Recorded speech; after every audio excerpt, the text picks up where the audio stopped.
March 12th, 2025, another ship attacked. That's 47 this year. Maersk stopped using the Suez Canal entirely. So did every other shipping company. They're sailing around Africa now, adding $1 million per trip. Your Amazon package? More expensive. Your groceries? More expensive. Why? A rebel group in Yemen you've never heard of just shut down 15% of global trade. And nobody can stop them. 18 miles. That's how wide the Red Sea is at its narrowest point. 18 miles. 15% of everything moving between Asia and Europe passes through that gap. $700 billion worth of trade per year. Through an 18-mile choke point that Yemen just closed. Ships going from Asia to Europe have two options. Option 1, Red Sea and Suez Canal. Singapore to Europe, 24 days. Option 2, sail around the entire continent of Africa. Singapore to Europe, 34 days. For 150 years, every single ship chose option 1. Faster, cheaper, obvious, until November 2023. That's when the Houthis started shooting. Who? Exactly. The Houthis are Yemeni rebels. They control the coast along the Red Sea. They've been fighting Saudi Arabia for 10 years. Backed by Iran. Nobody cared about this war. Regional conflict didn't affect us. Then October 2023, Gaza war starts. The Houthis announced, we're attacking any ship connected to Israel until the war ends. November, first ship attacked. December, 12 ships hit. January 2024, Maersk says we're out. By March 2025, 47 attacks. The Red Sea is a war zone now. Who stopped using the Red Sea? Maersk. World's second largest shipper. Gone. Maersk, world's largest. Gone. CMA CGM, third largest. Gone. Hapag-Lloyd. Gone. Every major shipping company. All sailing around Africa now, all paying $1 million extra per voyage, all arriving 10 days late, and all passing those costs to you. Let me show you what this actually costs. Extra distance, 3,200 miles. Extra time, 10 days. Extra fuel, 700 tons. Cost per ship, $1 million. Now multiply that by 50 ships per day. That's $50 million in extra costs per day. Who pays for it? You do. Container shipping rates went from $1,500 to $4,200. That's 180% more expensive to ship the same box from the same place to the same destination. Where does that cost go? Your phone, 15% more expensive. Your clothes, 20% more expensive. Your furniture, 30% more expensive.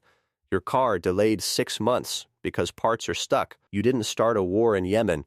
You didn't attack ships, but you're paying for it because a rebel group in a country you can't find on a map controls an 18-mile strait.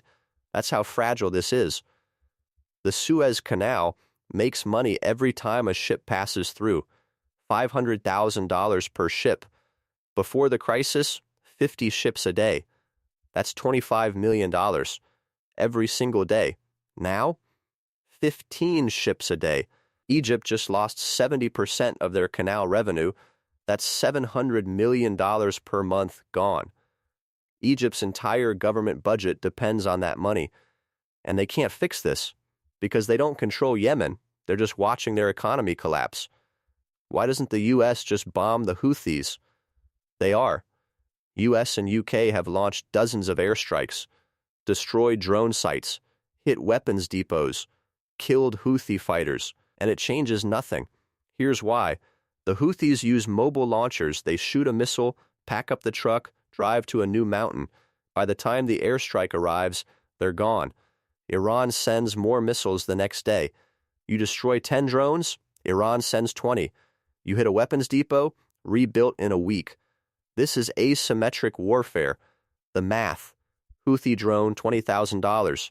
U.S. aircraft carrier it's targeting $2 billion. The drone costs 0.001% of the carrier, but it forces the carrier to change course. They're winning. So what are the options? Full invasion of Yemen? No. Afghanistan and Iraq proved that doesn't work. Naval blockade? Yemen has 2,000 miles of coastline. Impossible to blockade. Negotiate with the Houthis? Their demand, end the Gaza war. Israel said no. So the Houthis keep shooting. Protect every single ship with warships? The U.S. Navy doesn't have enough ships. long waiting times, expensive. There is no military solution. There is no diplomatic solution. The Red Sea stays blocked. If this continues for 6 more months, here's what happens. Month 3, prices rise another 10-15%. People buy less stuff. Businesses make less money. Month 5, companies start laying people off. Unemployment rises. Month 6, recession. Stock market crashes. All because ships can't use an 18-mile strait. And it gets worse. Shipping companies are building new ports in Africa, planning permanent routes that avoid Suez. Even if the Red Sea reopens tomorrow, some ships won't come back. Egypt's canal revenue? Gone forever. Can't ships use other routes? Northern Sea Route through the Arctic? Only open 3 months a year. Requires icebreakers. Doesn't work. Trains across Asia? Trains carry 1% of what ships carry. Not viable. Panama Canal? Wrong ocean. Doesn't help Asia-Europe trade. Build a new canal? Would cost $20 billion and take 15 years. Nobody's starting. There is no alternative. The Suez Canal is the only route. And it's useless now. Remember my video about Iran threatening to close the Strait of Hormuz? 30% of the world's oil passes through there. If Iran closes it, oil prices skyrocket. Economy crashes. But here's the thing. Iran threatens it, but hasn't done it. The Houthis actually did it. The Red Sea is the Hormuz scenario happening in real life, right now. And it's hitting everything, not just oil, your phone, your clothes, your furniture, your car, all stuck because of an 18-mile strait.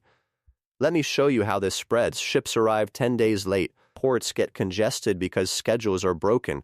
Containers stack up. Factories waiting for parts shut down. Workers get sent home. Stores run out of inventory. Prices rise on whatever's left. People can't afford to buy. Businesses lose revenue. More layoffs. More unemployment. This is how one choke point breaks the entire global economy. And we can't fix it, because the only solution requires ending a war in Gaza, which isn't happening. 806 people died from fentanyl in San Francisco last year. That's 2.2 people per day. You know how many people are starving in Yemen because of this war? 17 million. The same war that's blocking the Red Sea. The same Houthis attacking ships. They're also starving their own people.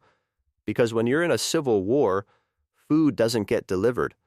So 17 million Yemenis are hungry. And 8 billion people globally are paying more for everything. All because of one war nobody wants to end. I don't care about shipping routes, I get it. But you should care about this. Your rent went up. Your groceries cost more. Your car payment is higher. Your savings are worth less. All of that connected. When global trade breaks, prices rise. When prices rise, you get poorer. You didn't cause this. You can't fix this. But you're paying for it. Here's what terrifies me. Iran just proved something. They armed a rebel group in Yemen. Cost, maybe $100 million total. Result, 15% of global trade shut down. $700 billion per year disrupted. Western economies damaged. And it cost them almost nothing. Other countries are taking notes. China's watching. Russia's watching. North Korea's watching. They all just learned you don't need a big military. You just need one rebel group and one tiny choke point, and you can strangle the global economy. This is the future of warfare. The Red Sea isn't reopening. Not next month. Probably not next year. Ships will keep sailing around Africa. Costs will stay high. Your prices won't come back down. Because even if the attacks stop tomorrow, shipping companies won't trust it. They've already invested in African ports, already planned alternative routes, already adapted. The Suez Canal had 150 years of dominance. That era just ended. This is the new normal. One 18-mile strait.